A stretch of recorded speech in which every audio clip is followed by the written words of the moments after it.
आवाज़ ऊंची हो तो कुछ लोग सुनते हैं, लेकिन अगर बात ऊंची हो तो सभी लोग सुनते हैं। Hello, I am Sanjay sir here with new topic of 12th physics, that is Gauss law.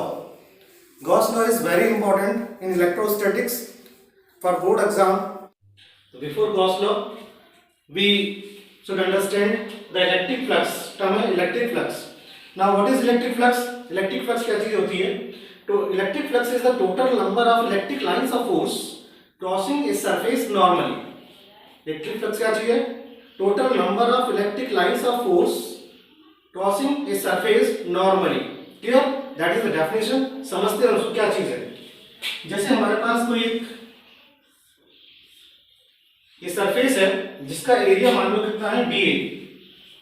Area कितना है dA, और इस तरह से यहां से इलेक्ट्रिक लाइंस ऑफ फोर्स जा रही है. ठीक है, और ये सरफेस अगर dA है तो एरिया वेक्टर जो होगा हमारा वो होगा dA. ये वाला सरफेस के परपेंडिकुलर जो वेक्टर होगा that is called area vector. क्या बोलेंगे इसको? Area vector. तो एरिया वेक्टर हमारा dA है जो सरफेस के परपेंडिकुलर होना चाहिए. धीरे धीरे बात को ध्यान से समझना है हमको. क्या क्या बोल रहे हैं? Area vector is perpendicular to surface always, और इलेक्ट्रिक लाइंस ऑफ फोर्स इसके साथ कुछ एंगल बना रही है, मान लो थीटा. कितना भी एंगल हो सकता है. तो यहाँ पर electric lines of force surface के एरिया वेक्टर के साथ एंगल बनाते हैं. कितना? थीटा. तो यहाँ पर इस एरिया dA से कितना फ्लक्स बाहर जाएगा? फ्लक्स मतलब इलेक्ट्रिक लाइंस ऑफ फोर्स कितनी बाहर जाएंगी? कितना? dA एरिया से कितना जाएगा? d phi.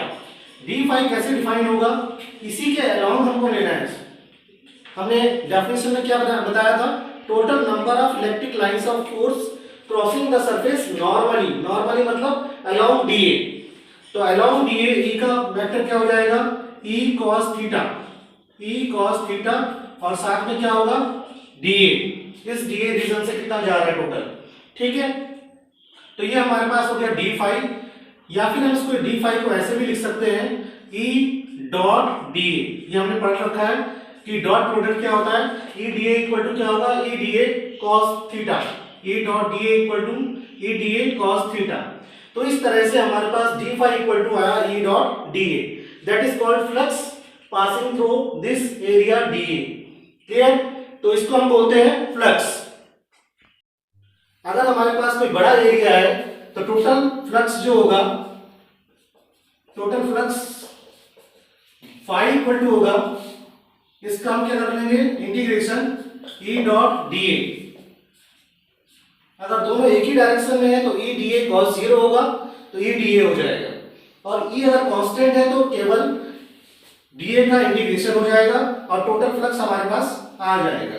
ठीक है, तो पूरी सरफेस के लिए हम क्या करेंगे? इंटीग्रेशन कर देंगे, जिससे हमारे पूरी सरफेस से पास होने वाली total number of electric lines of force आ जाएगा. तो आप समझते हैं हम गॉस थ्योरम क्या है. गॉस थ्योरम का स्टेटमेंट ध्यान से समझो और नोट करेंगे. गॉस थ्योरम कहती है total electric flux through a close surface. Surface कैसी होनी चाहिए? 3D closed surface enclosing a charge is equal to 1 upon epsilon naught times the magnitude of charge enclosed. मतलब कि किसी क्लोज सरफेस के अंदर, सरफेस कैसी भी हो सकती है, बस 3D होनी चाहिए. उसके अंदर अगर चार्ज Q है कहीं पे, तो total number of electric lines of force या टोटल फ्लक्स जितना पास होगा उसमें say that is Q upon epsilon naught. तो उसकी वैल्यू क्या होगी? 1 upon epsilon not times the charge. ठीक है, और अभी हमने पढ़ा कि फ्लक्स, अभी हमने पढ़ा था टोटल फ्लक्स कितना होता है? Integration of E dot dA. E dot dA या ds भी बोल सकते हैं. अब क्लोज्ड सरफेस के लिए हम यहाँ पे क्या करेंगे? इस तरह से C, इस तरह से हम इसको डिफाइन करेंगे E डॉट dA, और इस तरह से इंटीग्रेशन में क्या लगा देंगे? सर्किल. दैट मींस पूरी होल सरफेस 3D. तो उसमें से जो फ्लक्स पास होगा अकॉर्डिंग टू गॉस थ्योरम ये होगा, और फ्लक्स का फॉर्मूला ये भी हमारे पास है. तो गॉस थ्योरम का पहला स्टेटमेंट मैथमेटिकली हो जाएगा phi equal to Q upon epsilon naught. और अभी हमने जो फ्लक्स पढ़ा था उसके अकॉर्डिंग था E डॉट dA का इंटीग्रेशन. तो इस कारण हम इसको ये भी लिख सकते हैं कि गॉस थ्योरम हमारे पास क्या है? E dot dA equal to Q upon epsilon naught. तो इस तरह से हम ये भी एक लिख सकते हैं इसके लिए सेकंड स्टेट मैथमेटिकल स्टेटमेंट, समझे। तो इसको और समझो ध्यान से। गॉस क्या कहते हैं कि टोटल इलेक्ट्रिक फ्लक्स किसी भी क्लोज्ड सरफेस के लिए, क्लोज सरफेस से पास होने वाली total number of electric lines of force जो होंगी वो क्या होंगी, जो चार्ज उसके अंदर इंक्लोज्ड है उसका 1/ε0 टाइम्स, ठीक है। और साथ ही साथ यहां पर एक बात समझने वाली ये है कि ये किसी फिगर के डायमेंशन और डायमेंशन साइज इन सब पे डिपेंड नहीं करता। इसको भी हम एग्जांपल से समझेंगे। तो गॉस थ्योरम हमारे पास क्या है या गॉस लॉ क्या है, total electric flux through a closed surface enclosing charge is equal to 1/ε0 times the magnitude of charge enclosed, phi equal to q/ε0। यहां तक समझे। अब इसे थोड़ा सा और जरा हम समझते हैं। किसी भी फिगर के अंदर, किसी भी इंक्लोज एरिया के अंदर अगर चार्ज q है तो उससे इतना फ्लक्स बाहर निकल रहा है q/ε0। इसको थोड़ा दूसरा तरीके से देखें तो हर चार्ज, कोई भी चार्ज हो, वो अपने चारों तरफ से जितनी इलेक्ट्रिक लाइंस ऑफ फोर्स बाहर निकालेगा उसकी वैल्यू होती है q/ε0, ठीक है। अब हम इसको थोड़ा फिगर से समझते हैं क्या बात कह रहे हैं, ठीक है। तो ये नोट करो आप, थ्योरम को एज इट इज लिखना है, ठीक है, मैथमेटिकल स्टेटमेंट लिखना है, ठीक। और बहुत ही इंपॉर्टेंट टॉपिक है, जो भी एग्जामिनर पेपर सेट करेगा इलेक्ट्रोस्टैटिक्स में से गॉस थ्योरम या इसके एप्लीकेशन या इसके न्यूमेरिकल इसके कॉन्सेप्ट छोड़ दे, ऐसा नहीं होगा, कुछ ना कुछ यहां से जरूर एग्जाम में आएगा, ठीक है। देखते हैं इसके बाद। हाँ, तो गॉस थ्योरम में क्या था, कोई चार्ज मान लो ये है और चारों तरफ एक सर्किल, चारों तरफ एक स्फीयर है हमारे पास जिसकी रेडियस कितनी है r है, मान लिया, ठीक है। सेंटर एक चार्ज रखा हुआ है अंदर इसके और इसकी रेडियस r है। तो कितना फ्लक्स इसमें से बाहर निकलेगा, फ्लक्स बाहर निकलेगा phi equal to q/ε0। अब अगर मैं इस रेडियस को डबल कर देता हूं मतलब 2r और चार्ज अंदर q रखा हुआ ही है, तो कितना फ्लक्स बाहर निकलेगा, in that case also q/ε0। Okay. तो गॉस थ्योरम के स्टेटमेंट के अकॉर्डिंग q चार्ज इंक्लोज्ड है किसी 3D सरफेस के अंदर, तो फ्लक्स जो बाहर निकलेगा वो कितना होगा q/ε0। यहां मैंने तीन सरफेस ड्रॉ की है, एक क्यूब है, स्फीयर है जिसकी रेडियस r है, कोन है, स्लैंट हाइट है उसकी और रेडियस क्या है इसकी r है, ठीक है। तो तीनों हमारे 3D सरफेसेस है, 3D ऑब्जेक्ट्स है। इनके अंदर अगर चार्ज q इसके अंदर है तो इससे फ्लक्स कितना निकलेगा, q चार्ज इसके अंदर इंक्लोज्ड है तो फ्लक्स कितना निकलेगा, और q चार्ज इसके अंदर है तो टोटल फ्लक्स कितना बाहर इसमें से निकलेगा। तो इन तीनों ही फिगर के लिए जो फ्लक्स बाहर निकलेगा phi इक्वल टू होगा q/ε0। क्लियर। तो यहाँ पर इसीलिए अलग अलग डायमेंशन के अलग अलग ऑब्जेक्ट्स बनाए गए हैं, 3D ऑब्जेक्ट्स, ये समझने के लिए कि चार्ज q अगर अंदर है तो बाहर की डायमेंशन कुछ भी हो, ठीक है, फ्लक्स इतना ही बाहर निकलेगा। मतलब सारी चीजों को बहुत ही सिंपल वे में डिफाइन कर दिया गॉस ने कि टोटल फ्लक्स जो पास होगा वो देखना, हमें सिर्फ अंदर, कुछ नहीं देखना, कोई डायमेंशन नहीं देखनी, सिर्फ हमें देखना है कि चार्ज कितना है अंदर, ठीक है। बस हमें चार्ज पता होगा तो 1/ε0 कर देंगे उसको। अब इसको हम ड्राइव करते हैं, इस लॉ को हम एक्सप्लेन करते हैं किसी सरफेस को लेके और किस तरह से ये हमारे पास प्रूव होके आता है। अब इसको देखते हैं, ठीक है। तो गॉस लॉ को हम प्रूव करेंगे for spherically symmetric close surface के लिए। हमने एक चार्ज q लिया और इसके चारों तरफ एक क्लोज्ड 3D सरफेस मतलब एक स्फीयर कंसीडर किया जिसकी रेडियस कितनी है r है। अब यहां से देखें कितना फ्लक्स टोटल इसमें से पास हो रहा है, ठीक है। और according to Gauss law q/ε0 ये आता है या नहीं आता है, इसको हमें प्रूव करना है। तो यहाँ पे हमने एक छोटा सा एरिया कंसीडर किया इस सरफेस के ऊपर, ठीक है, जिसका एरिया कितना है ds और एरिया वेक्टर कितना होगा इस सरफेस के परपेंडिकुलर। ध्यान रहे एरिया वेक्टर की बार बार बात कर रहे हैं, यहाँ पर कंफ्यूजन ना हो, एरिया वेक्टर सरफेस के परपेंडिकुलर होना चाहिए। हो गया। q की वजह से जो इलेक्ट्रिक फील्ड होगा p पॉइंट पे उसका डायरेक्शन भी आउटवर्ड होगा अलोंग द रेडियस। इसका मतलब ये हुआ ds और e सेम डायरेक्शन में, दोनों के बीच का एंगल कितना हुआ 0। क्लियर।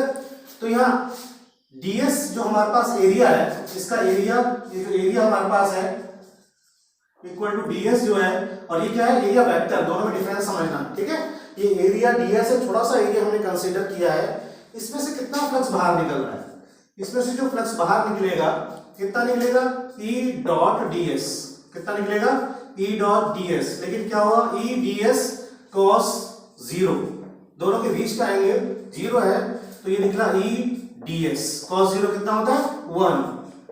हमें पूरी सरफेस के लिए चाहिए, पूरी क्लोज सरफेस के लिए चाहिए कितना फ्लक्स बाहर निकलेगा, तो क्या करेंगे हम, फाई पूरी क्लोज सरफेस के लिए, फाई टोटल, तो हम क्या करेंगे, इसका इंटीग्रेशन कर देंगे E dot ds, clear, dot तो हम पहले निकाल ही चुके हैं, तो E ds। अब एक स्फीयर है जिसकी रेडियस r है, तो उसके हर पॉइंट पे at each point electric field क्या होगा, सेम होगा, कहीं पे भी जाए पूरे स्फीयर में, उसके सर्कमफ्रेंस पे, उसके स्फीयर की सरफेस पे, सब पॉइंट पे इलेक्ट्रिक फील्ड क्या होगा, बिल्कुल एक जैसा होगा। और इलेक्ट्रिक फील्ड तुम्हें पता है चार्ज q से r की वजह से r डिस्टेंस पे कितना होता है 1/4 pi epsilon not q upon r square, मतलब E कांस्टेंट है, तो इसका मतलब हुआ हम इसको लिख सकते हैं E इंटीग्रेशन किसका होगा, ds का, तो यहाँ पे आ गया हमारे पास E, और ds का इंटीग्रेशन मतलब पूरा क्लोज सरफेस, पूरी सरफेस कितनी होगी, पूरी सरफेस इसके लिए कोई स्फीयर जिसकी रेडियस r है कितनी होगी 4 पाई r स्क्वायर, ये बात समझ में आ गई, इसका इंटीग्रेशन होगा 4 पाई r स्क्वायर। अच्छा, और E क्या बताया था अपन को, चार्ज q की वजह से p पॉइंट पे इलेक्ट्रिक फील्ड कितना होगा 1/4 pi epsilon not q upon r square, ये हमारा हो गया इलेक्ट्रिक फील्ड, ठीक है, और 4 पाई r स्क्वायर हमारा एरिया आया था। ध्यान से देखते हैं, 4 पाई से 4 पाई कैंसिल हो जाएगा, r स्क्वायर से r स्क्वायर कैंसिल हो जाएगा, तो फाई जो हुआ टोटल फ्लक्स जो बाहर निकल रहा है कितना बचा हमारे पास, q अपॉन एप्सिलॉन नॉट, ठीक है। तो यही हमारा पास, यही हमारा क्या था, गॉस लॉ था कि टोटल फ्लक्स जो बाहर निकलेगा that should be q upon epsilon naught. तो इस तरह से हमने एक स्फेरिकल सरफेस से कितना फ्लक्स बाहर निकल रहा है उसको देखा, that is q upon epsilon not. It is the proof of Gauss law for spherical symmetric closed surface, clear. तो ये हमने इसके पहले प्रूफ देखा। अब जब यहाँ पे थोड़ा सा और थोड़ा चीज को वाइड करते हैं, अब हमने चार्ज डिस्ट्रीब्यूशन, चार्ज जो लिया था सेंटर पे लिया था, और सेंटर पे क्या लिया था, पॉइंट चार्ज लिया था, लेकिन किसी क्लोज्ड फिगर के लिए अंदर चार्ज डिस्ट्रीब्यूशन, जैसे पहले ही बताया, चार्ज डिस्ट्रीब्यूशन लाइन चार्ज भी हो सकता है, सरफेस चार्ज डिस्ट्रीब्यूशन भी हो सकता है, वॉल्यूम चार्ज डिस्ट्रीब्यूशन भी हो सकता है, तो चार्ज डिस्ट्रीब्यूशन किसी भी तरह का हो सकता है।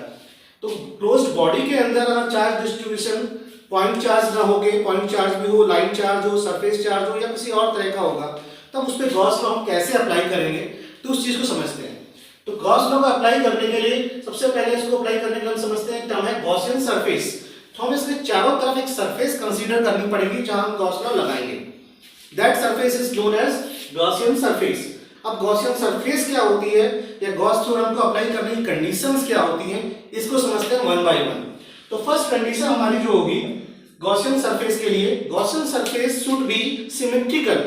ध्यान से सुने, first condition to apply Gauss law, Gaussian surface should be symmetrical about the charge distribution, should be symmetrical about the charge distribution। Number 2 condition क्या होगी, सेकंड कंडीशन हमारे पास होगी जो इलेक्ट्रिक फील्ड होगा, इलेक्ट्रिक फील्ड गॉसियन सरफेस पे किसी भी पॉइंट पे उस चार्ज डिस्ट्रीब्यूशन के कारण एक जैसा होना चाहिए। The electric field at every point on the Gaussian surface should B equal, clear. Third point क्या होगा हमारा, थर्ड पॉइंट हमारा यह होगा the electric flux through the Gaussian surface should be perpendicular to the surface, surface के perpendicular electric lines of force जानी चाहिए, बिल्कुल दोनों के बीच का एंगल कितना होना चाहिए 90 डिग्री, सरफेस और इलेक्ट्रिक फील्ड दोनों आपस में एक दूसरे के साथ 90 डिग्री का एंगल बनाएं, क्लियर। अब हम गॉस थ्योरम की हेल्प से कूलम्ब्स लॉ को प्रूव करते हैं, देखते हैं कूलम्ब्स लॉ वेरीफाई होता है कि नहीं होता with the help of Gauss law. यहाँ पर दो चार्जेस हमारे पास है Q1 Q2 at point A and B, ठीक है, और दोनों के ऊपर एक फोर्स लगेगा जो हमें निकालना है, that is Coulomb's law 1/4 pi epsilon not Q1 Q2 upon R square. देखते हैं यहाँ पर, तो Q1 चार्ज यहाँ पर है, दोनों के बीच की डिस्टेंस ले लेते हैं हम, R है मान लो, उनके बीच की डिस्टेंस R है, तो इसको निकालने के लिए हम ऐसा करते हैं कि चार्ज Q2 पे force on charge Q2 F equal to कितना होगा, Q2 charge into electric field, F equal to Q2 into E, Q2 into E, that means electric field due to charge Q1 and magnitude of charge Q2। ठीक है, अब हम क्या करते हैं, यहां पर एक गॉसियन सरफेस ड्रॉ करते हैं। गॉसियन सरफेस ड्रॉ करते हैं। एक गॉसियन सरफेस कैसी होगी, that is symmetrical about charge Q,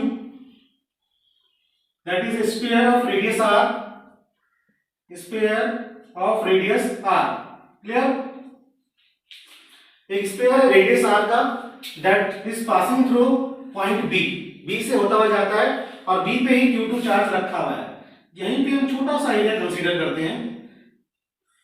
ठीक है, इलेक्ट्रिक फील्ड का direction due to charge Q1 is E along radius normal to the surface and this area ds, इसका एरिया वेक्टर भी क्या होगा, ds, वो भी इसी डायरेक्शन में आ जाएगा।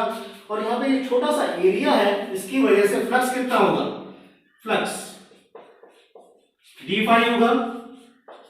कितना फ्लक्स बाहर निकलेगा यहां से, क्या बताया था, फ्लक्स इक्वल टू हमारे पास होता है E into ds, E dot ds। ठीक है, E डॉट ds जो फ्लक्स यहां से बाहर निकलेगा। अब टोटल फ्लक्स जो बाहर निकलेगा वो कितना होगा, इसका पूरा इंटीग्रेशन कर देंगे क्लोज सरफेस के लिए, E डॉट ds। अब E ds cos 0, क्योंकि दोनों एक ही डायरेक्शन में है, ये हो गया। ठीक, और फाई इक्वल टू हमारे पास क्या था, अकॉर्डिंग टू गॉस थ्योरम, वो हम अप्लाई कर देंगे। उससे पहले E ds का E, और यहाँ पे सारी जगह E की वैल्यू सेम रहेगी, ds का इंटीग्रेशन करेंगे। ठीक है, कितना आया E, ds कितना इंटीग्रेशन होगा, जैसे पहले भी किया था, 4 पाई r स्क्वायर। ठीक है, अब अकॉर्डिंग टू, तो 5 फ्लक्स हमारे पास आया E into 4 pi r square. अब according to Gauss law, by Gauss law, phi जो होगा, फ्लक्स जो हमारे पास यहां से पूरा सरफेस से बाहर निकलेगा, कितना होना चाहिए, इनक्लोज चार्ज कितना है, Q1, तो कितना होना चाहिए, Q1 अपॉन एप्सिलॉन नॉट। इतनी बात समझ में आई। फाई की वैल्यू होनी चाहिए Q1 अपॉन एप्सिलॉन नॉट, और फाई की value by this equation E into 4 pi r square है। दोनों को अगर हम इक्वल कर दें, E into E 4 pi r square equal to आ जाएगा Q1 अपॉन एप्सिलॉन नॉट। तो यहां से हमारे पास इलेक्ट्रिक फील्ड की वैल्यू आती है, कितनी आएगी, 4 पाई नीचे चला जाएगा, 1 upon 4 pi epsilon not, 4 pi epsilon not Q1 upon r square, Q1 upon r square, that is the electric field, value of electric field at point B। अब इस E की वैल्यू को अगर हम यहां पर पुट कर देते हैं इन इक्वेशन फर्स्ट, तो देखते हैं क्या आता है हमारे पास। तो इलेक्ट्रिक फील्ड हमारे पास, पहले यहां तक समझ लेते हैं। पहले हमने क्या किया, Q1 चार्ज और Q2 चार्ज लिया, जिनके बीच की डिस्टेंस r है। Q2 से होते हुए एक Gaussian surface that is spherical surface, sphere of radius r, वो ड्रॉ की। Q1 की वजह से यहां पर इलेक्ट्रिक फील्ड E है, और यहाँ पे स्मॉल एरिया कंसीडर किया ds, एरिया वेक्टर और ds, एरिया वेक्टर ds और इलेक्ट्रिक फील्ड सेम डायरेक्शन में है। ठीक है, Q2 चार्ज पर Q1 के इलेक्ट्रिक फील्ड की वजह से एक फोर्स लगेगा F equal to Q2E, that is first equation. थोड़े से एरिया से फ्लक्स जो पास होगा वो होगा E dot ds। Total surface, close surface से पास होने वाला इलेक्ट्रिक फ्लक्स होगा E dot ds, that is E ds cos 0, cos 0 होता है 1, और E इंटू ds हो गया E, इसलिए हमने बाहर लिया कि सारे पॉइंट पे E की वैल्यू क्या होगी, सेम होगी। ठीक है, ds का इंटीग्रेशन कर देंगे, that is 4 pi r square. ठीक, तो ये हमारा फ्लक्स की वैल्यू आ गई। लेकिन गॉस लॉ के अकॉर्डिंग जो फ्लक्स होता है that is 1 by epsilon not times the charge enclosed. तो चार्ज इनक्लोज कितना है, Q1, तो फ्लाइट की वैल्यू हो गई हमारे पास Q1/ε0। इन दोनों को हमने इक्वल किया, आपस में इक्वल रखा, तो इलेक्ट्रिक फील्ड की वैल्यू आई 1/4πε0 Q1/r²। क्लियर? अब हम इस वैल्यू को इसमें रख रहे हैं इक्वेशन फर्स्ट में। तो फोर्स इक्वल टू हो जाएगा Q2, value of electric field जो आई थी हमारे पास 1/4πε0 Q1/r², यहां हमने पुट कर दी, तो फोर्स की वैल्यू क्या आई 1/4πε0 Q1 Q2/r², and that is the mathematical form of Coulomb's law in electrostatics. That is the mathematical form of Coulomb's law in electrostatics. तो इस तरह से दो चार्ज के बीच जो फोर्स लगता है that is given by Coulomb's law can be verified with the help of Gauss law. Clear? कोई सरफेस है इस तरह से, चार्ज अंदर होगा तो फ्लक्स कितना निकलेगा Q/ε0। मैं कहता हूं चार्ज यहां पर है, कोई चार्ज यहां पर है, तो कितना फ्लक्स इसमें से पास होगा, इसमें से कितना फ्लक्स पास होगा, इसे निकालते हैं। ठीक है, तो यहां से निकालेंगे तो इलेक्ट्रिक लाइंस ऑफ फोर्स तो चारों तरफ जा ही रही है ना, इलेक्ट्रिक लाइंस ऑफ फोर्स तो इस चार्ज से जाएंगी, इलेक्ट्रिक लाइंस ऑफ फोर्स चारों तरफ इससे निकलेंगी ही निकलेंगी, तो ये तीन लाइनें तो निकल रही हैं। फिर इलेक्ट्रिक फ्लक्स जीरो कैसे हो सकता है, इसको देखते हैं।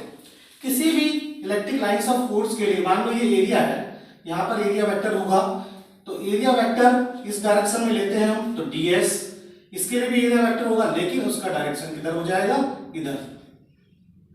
ठीक है, तो एरिया वेक्टर के लिए इस वाले सब पॉइंट के लिए मान लो ए पॉइंट है और दैट इज पॉइंट बी, तो ए पॉइंट के लिए ds वेक्टर का डायरेक्शन अलोंग ई होगा, और बी पॉइंट के लिए एरिया वेक्टर का डायरेक्शन क्या होगा, अपोजिट टू इलेक्ट्रिक फील्ड। ठीक, और इस केस में ऐसे ही दूसरे में होगा, जब हम इस वाले के लिए निकालेंगे नेट फ्लक्स की वैल्यू निकालेंगे तो कितना होगा E ds cos 180, अभी हम केवल एक लाइन के लिए कर रहे हैं, प्लस E ds cos 0, तो माइनस E ds आ जाएगा यहाँ पर, क्योंकि cos 180 की वैल्यू क्या होती है, -1 होती है, और यहां से आ जाएगा E ds, तो कुल मिला के कितना होगा 0। तो इसलिए अगर कोई चार्ज बाहर रखा हुआ है तो नेट फ्लक्स की वैल्यू क्या होती है, 0, जो उससे बाहर निकल रहा है।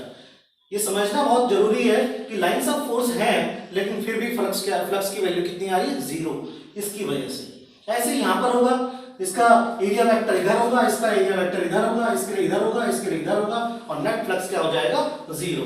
तो यही एक खूबसूरती है कूलम्ब्स गॉस लॉ के लिए कि केवल हमें कंसीडर करना है चार्ज अंदर कितना है, चार्ज अंदर कितना है upon ε0, that is the value of total electric flux. ठीक, और डायमेंशन की बात करें अगर हम, कि अगर हमारे पास एक सर्किल है, एक 3D फिगर है, स्फीयर है, जिसकी रेडियस कितनी है, मान लो 2 मीटर है। ठीक है, और अंदर चार्ज कितना है Q, तो फ्लक्स कितना बाहर निकलेगा, Q/ε0। और अगर इसको हम कर दें, थोड़ा बढ़ा दें और इसकी रेडियस कितनी कर दें, 4 मीटर कर दिए, मान 4 मीटर अगर इसकी रेडियस कर देते हैं और चार्ज अंदर है, तो भी फ्लक्स इस स्फीयर से जो निकलेगा that is also Q/ε0, that does not depend on dimension of sphere whether it is 2 metre और 4 मीटर। ये बात समझनी है, क्लियर? गॉस लॉ को बहुत अच्छे से समझना है ताकि हम उसको अप्लाई कर सकें। आगे जो हम इसके एप्लीकेशंस करेंगे उसके ऊपर हम तभी अप्लाई कर पाएंगे जब हमें समझ में आएगा अच्छी तरह से ये। क्लियर? अब जरा एक पॉइंट और लेते हैं, एक फिगर और लेते हैं, उसके अंदर इस चीज को समझते हैं कि एक सरफेस है हमारे पास कोई, और उसके अंदर हमने एक इलेक्ट्रिक डायपोल रख दिया, ए भी एक इलेक्ट्रिक डायपोल हमने इसके अंदर रख दिया। ठीक है, एक स्फीयर के अंदर एक इलेक्ट्रिक डायपोल है या कोई क्लोज सरफेस है, 3D सरफेस, उसके अंदर हमने इलेक्ट्रिक डायपोल को पुट किया है। ठीक, तो कितना फ्लक्स बाहर निकलेगा, तो नंबर वैल्यू ऑफ फ्लक्स कितनी होगी। ठीक, तो वैल्यू ऑफ फ्लक्स कितनी होगी, डायपोल क्या होता है, एक पॉजिटिव चार्ज और सेम मैग्नीट्यूड का नेगेटिव चार्ज। ठीक है, तो Q प्लस माइनस Q अंदर है अपॉन ε0, तो वैल्यू कितनी आई, 0। ठीक, तो अगर डायपोल को किसी क्लोज रीजन में रखा है तो नेट इलेक्ट्रिक फ्लक्स जो बाहर आएगा उसकी वैल्यू कितनी होगी, 0। ठीक है, तो इस तरह से हम इसको समझते हैं, ठीक। और एक सरफेस है हमारे पास, ये सरफेस है, मान लो इसकी रेडियस ए है, इससे a/2 रेडियस, a/2 डिस्टेंस ऊपर एक चार्ज रखा है, इसमें से कितना फ्लक्स पास होगा, ठीक है। स्क्वायर फॉर्म में एक सरफेस है ये, और इसके सेंटर से, बिल्कुल सेंटर से ऊपर क्यू चार्ज रखा है a/2 डिस्टेंस पे, ये डिस्टेंस कहते हैं a/2। तो कितना फ्लक्स इसमें से जाएगा a b c d surface से। तो फ्लक्स निकालना है, flux through a b c d। अब देखो गॉस लॉ कैसे अप्लाई करेंगे हम यहां पर। अब ये तो ओपन हो गया, चार्ज बाहर हो गया, और इस सरफेस में से निकालना है, सरफेस में से इलेक्ट्रिक फ्लक्स निकालना है, और चार्ज बाहर है इसके। तो कैसे निकलेगा, पहले हमने एक पॉइंट पढ़ा था गॉसियन सरफेस में कि क्या होना चाहिए, चार्ज के अराउंड गॉसियन सरफेस क्या होती है, शुड बी सिमेट्रिकल। अगर हम इसको सिमेट्रिकल फिगर एक बनाएं तो क्या बनेगा, एक क्यूब, यहां बना रहे हैं, क्या बनेगा, एक क्यूब। देखते हैं,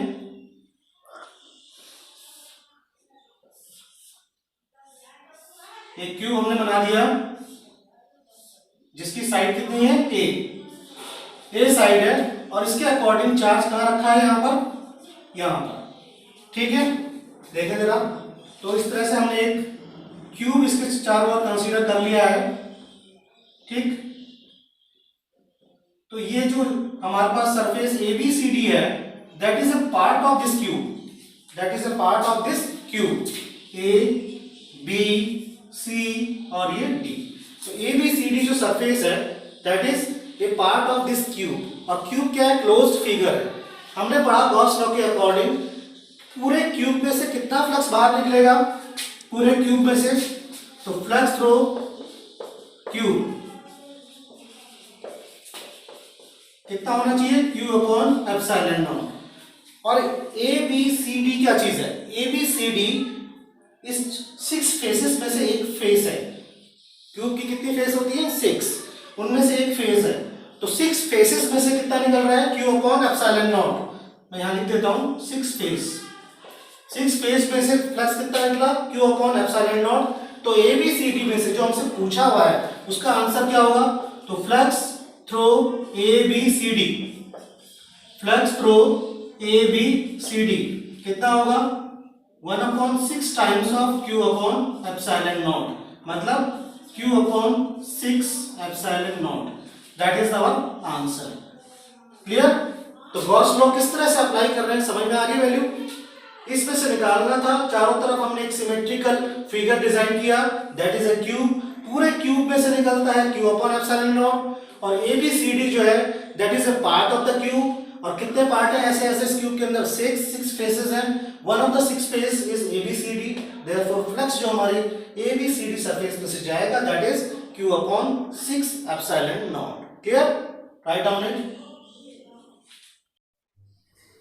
Now we see another question. There is a hemisphere, Q is charged here. Now we have to find out the flux through this surface of the hemisphere. तो कैसे निकालेंगे इसको, देखते हैं। तो जैसे ही गॉस लॉ है, हम सिमेट्री कंसीडर करते हैं यहाँ पर।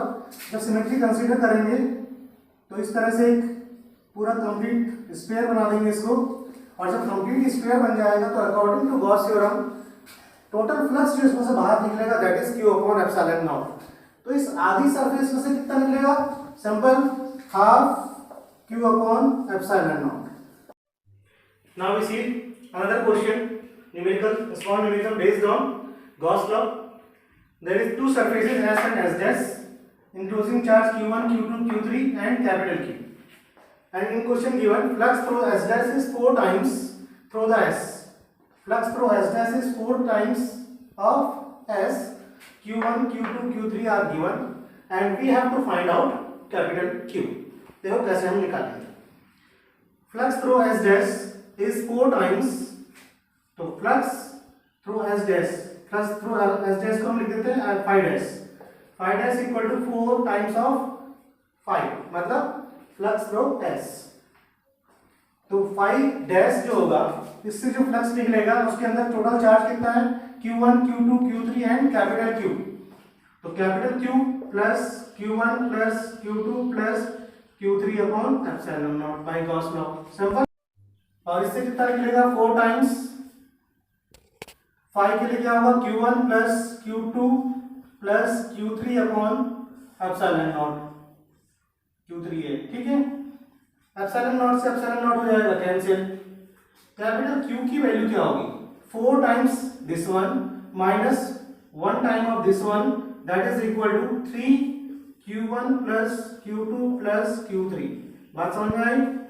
4 टाइम्स दिस वन और उसमें से 1 pair of this one minus कर लेंगे, तो हमारे पास आंसर कितना आएगा, Q1 की value 1 microcoulomb minus 2 microcoulomb 9.85 microcoulomb. तो हमारे पास आंसर आएगा 3 माइनस 1, तो 9 माइनस 1 कितना होगा 8.85 माइक्रोकूलम। तो कैपिटल चार्ज Q की वैल्यू होगी 3 इंटू 8.85 माइक्रोकूलम। इसको कैलकुलेट करो कितना आता है फटाफट, that is about 26.56 microcoulomb. That is the value of this charge capital Q. By applying Gauss law we can find out capital Q। और इस तरह के क्वेश्चंस भी काफी इंपॉर्टेंट क्वेश्चंस हैं, ठीक है, note down it. Now another small question is find total flux coming out of unit positive charge that is kept in air। ये यूनिट पॉजिटिव चार्ज एयर में रखा हुआ है, कितना फ्लक्स बाहर निकलेगा। तो सिंपल है, स्मॉल क्वेश्चन सब ध्यान रखने हैं सारे। 20 मार्क्स के स्मॉल क्वेश्चन हमारे पास आएंगे 1 मार्क्स के, तो उनके लिए तैयार रहना है। फाई इक्वल टू होता है Q अपॉन एप्सिलॉन नॉट। अब वह क्या है unit positive charge, that is 1, उसकी वैल्यू क्या हो जाएगी Q की value 1 upon epsilon not, that means epsilon not की पावर -1 या फिर 1 अपॉन 8.854 10 टू द पावर -12। इसको कैलकुलेट कर लेंगे और जो आंसर आएगा that is the value of flux. Find out करो इसको फटाफट। Here that is 1.129 10 to the power 11 newton metre square पर कूलम, ठीक। तो इस तरह से हम सॉल्यूशन निकाल सकते हैं इसका। एमसीक्यू टाइप में है तो ऐसा ऑप्शन भी आपके पास हो सकता है, और न्यूमेरिकल वैल्यू फाइंड आउट करनी हो तो इस तरह भी हम इसको निकाल सकते हैं। तो इस तरह से हमने गॉस लॉ देखा, गॉस लॉ में हमने देखा किस तरह से हम इसका अप्लाई कर सकते हैं। अब नेक्स्ट जो टॉपिक इसके बाद हम डिसाइड पढ़ेंगे that is application of Gauss law. तो उसके अंदर हम निकालेंगे electric field due to infinite line charge, due to plane sheet of charge, due to symmetrical spherical surface and shell. इस तरह से हम इसमें इलेक्ट्रिक फील्ड फाइंड आउट करेंगे, that are also very important questions based on Gauss law. तो आज हम इतना ही करते हैं। तो यहाँ तक गॉस लॉ को ध्यान से पहले समझेंगे। गॉसियन लॉ है, गॉसियन सरफेस है, इलेक्ट्रिक फ्लक्स है, एरिया वेक्टर है, और उसके ऊपर छोटे छोटे क्वेश्चन हमने किए हैं वो सारा करते हैं। तो ध्यान रहे, अगर कुछ आप अच्छा सीख रहे हैं, कुछ समझ रहे हैं अच्छी तरह से, तो आप हमारे साथ बने हुए हैं और आप और हम साथ साथ हैं। Okay, thank you.